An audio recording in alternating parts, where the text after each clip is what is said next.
along with your fellow members of DallasCowboys.com, are in Indianapolis taking in the scouting combine this week.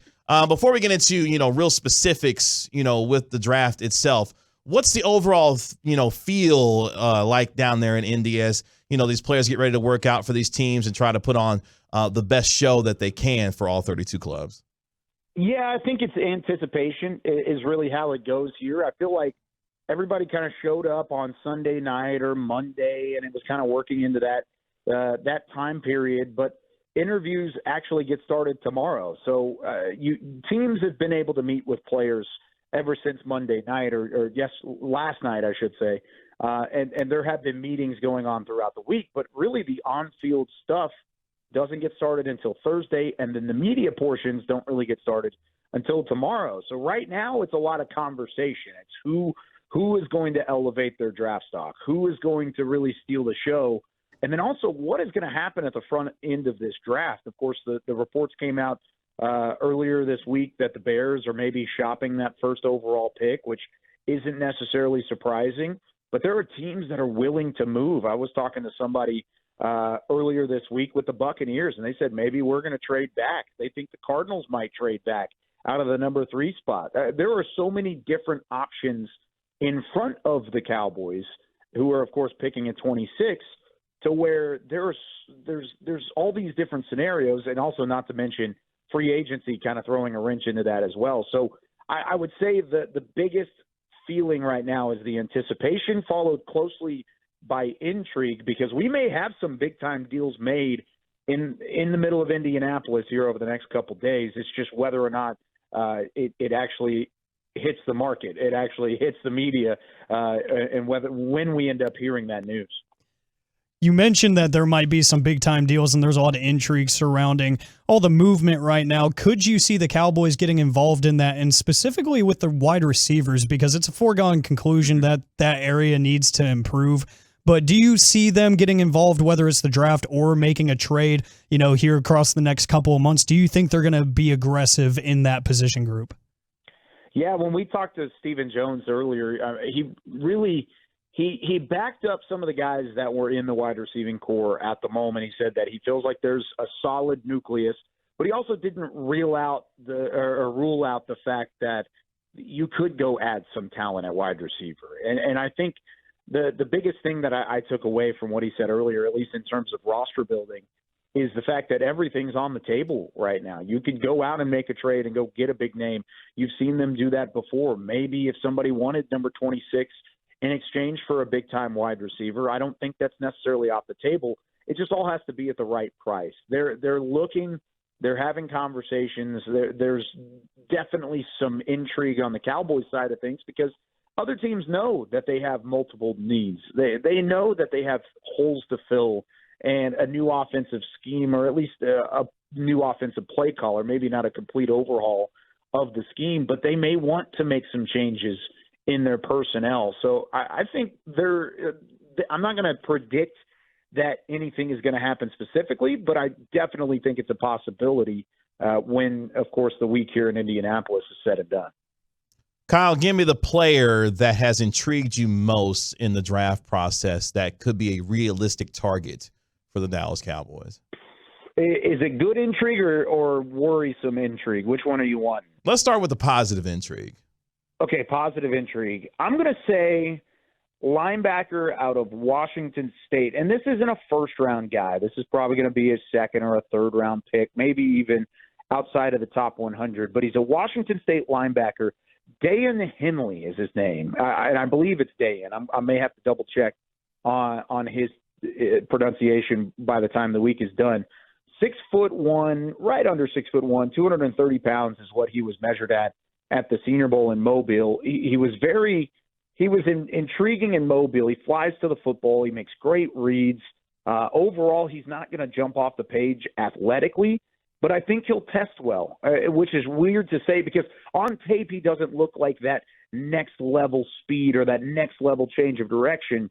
But I think he does have the athleticism to where he hits the field at Lucas Oil Stadium here this week in Indianapolis. I think he's somebody that can maybe impress some of the guys. And the Cowboys are known in the past of drafting high upside, athletically built and for the most part, quick linebackers. They love that build, and I think Henley kind of fits that mold, and it's somebody I think the Cowboys will have their eye on. Okay, so to the other side then, who is not intriguing you in a positive way in this draft? Yeah, and it's more so just worrisome intrigue. I want Osiris Torrance, the guard out of Florida. I want him to test well, but kind of the knock around his draft stock right now is that he is a big and not so well put together body. I mean, 6'5", 340 pounds. He played closer to 350 during his playing career, but he's weighed at 337 in Mobile. If he's able to continue moving in the right direction in terms of getting the weight down, I think he's going to move better in the drills. But at the moment, even at 337, you see the tape, you see some of the sloppy footwork.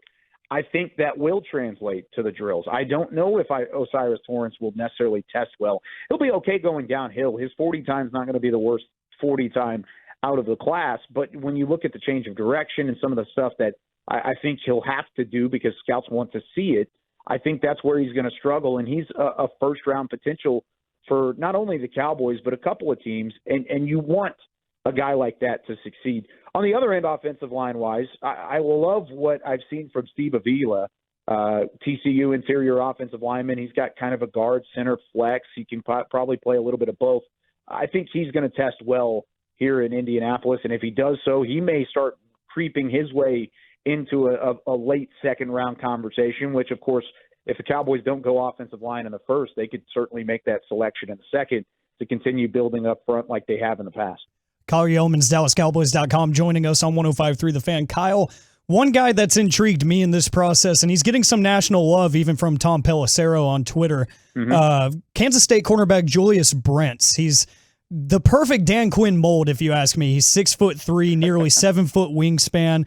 I think he's a guy that 7 feet? Yeah, he's very long. Yo! I think he's a guy that Cowboys fans could fall in love with. Yeah, 6'3", and his wingspan is so long, and he's an Indianapolis guy, so he's used to being in this vicinity. So I wouldn't be surprised if he shows out. But I agree with you. When I saw him on tape, Alec, I legitimately, that was my first note on my scouting report. I said, DQ.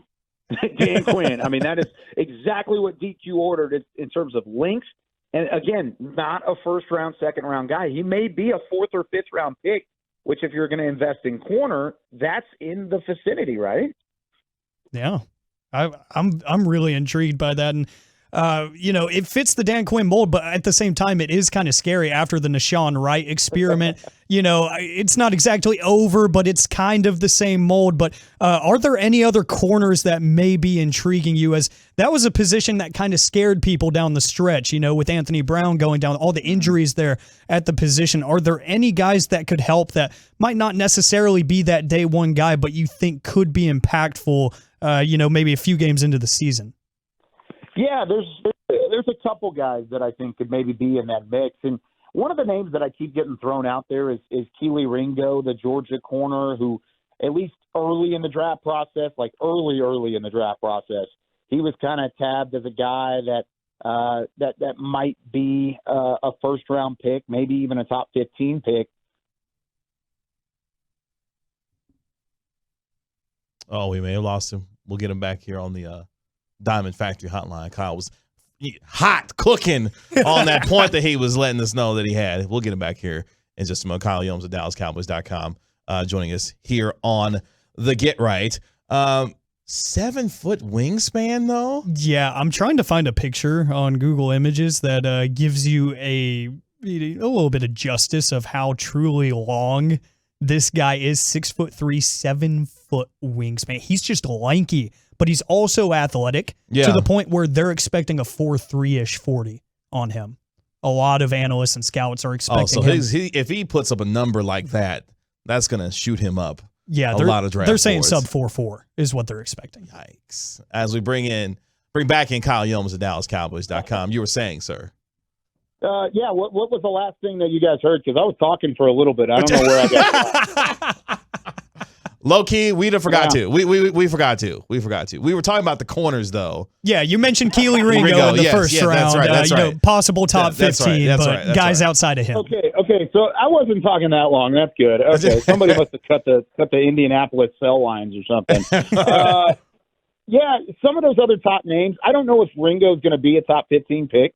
I think he'll most likely be maybe a second round pick, and his stock has kind of dropped a little bit. I really, really like Deonte Banks. If you're going to go corner in the first round, corner out of Maryland, 6'2", 205. He's got a great build. He plays downhill really well. And then if you want to maybe go in the second round, third round guys, Jay Ward out of LSU is somebody. J.L. Skinner. He's mostly a safety. Both of those guys are really safeties. But Emmanuel Forbes out of Mississippi State is a corner that's got that long, lanky build that, of course, is loved by Dan Quinn. There are multiple options here. I would put a pretty good piece of stock in that you're going to see a cornerback selected by the Cowboys in the first 4 rounds. They've got those picks. They might get some comp picks in that area too. I bet you they spend some money at corner or spend some draft capital at corner because there are so many options here, and I think it's a really good cornerback class overall. All right, Kyle, before we let you go, as of today, if Kyle Youmans is running the Cowboys draft board, who, as of this moment, is he taking with the number 26 overall pick in this year's NFL draft? Ooh, man, you're putting the pressure on me. Because you can handle it. You can handle it.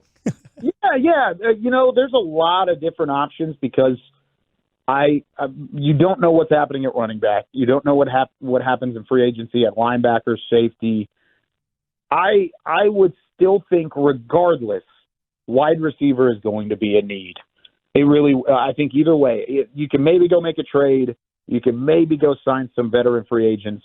I still think you want a young wide receiver that you can throw the football to consistently. Give me like a Jackson Smith and Jigba, who's okay. He's a guy who's going to come in. He's going to create separation. Local product. He's going to allow that West Coast offensive feel to really make it happen. I feel like I'm kind of channeling the David Hellman mentorship whenever I first got on the draft show. I used to really get on to him all the time because he would only want to talk about wide receivers. And then the one year he leaves the draft show, all I want to do is talk about wide receivers. And I really do. I think Jackson Smith and Jigba fits the mold at 26, and I think he would hand in the card, don't look back, and go get some of the other guys later in the draft. Him going for 347 in the Rose Bowl lives rent-free in my head every single day because I've never seen anything like that in a bowl game, let alone, a New Year's Six game like that. And the thing about wide receiver, too, is that there are some good prospects up top. Quentin Johnston, Jordan Addison, Johnston from TCU, Addison from USC, and then Jackson Smith and Jigba from Ohio State. But then there's a significant drop-off out of those 3 guys. I mean, there are some good prospects. Rasheed Rice out of SMU, Zay Flowers out of Boston College, Jalen Hyatt out of Tennessee. But then they're all second-round guys. They're all late second-round guys.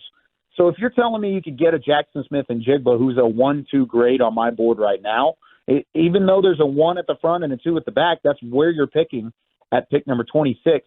I think there's a bigger drop-off after those top 3 wide receivers than there is at any other position, maybe in the draft class, whenever you get 3 or 4 players down that positional group. I think for the most part you can clump some of those guys together. I mentioned cornerback earlier. You can pick a good corner in the second round. I don't think you're going to get that same impact at the wide receiver spot if you wait until second round or third round action.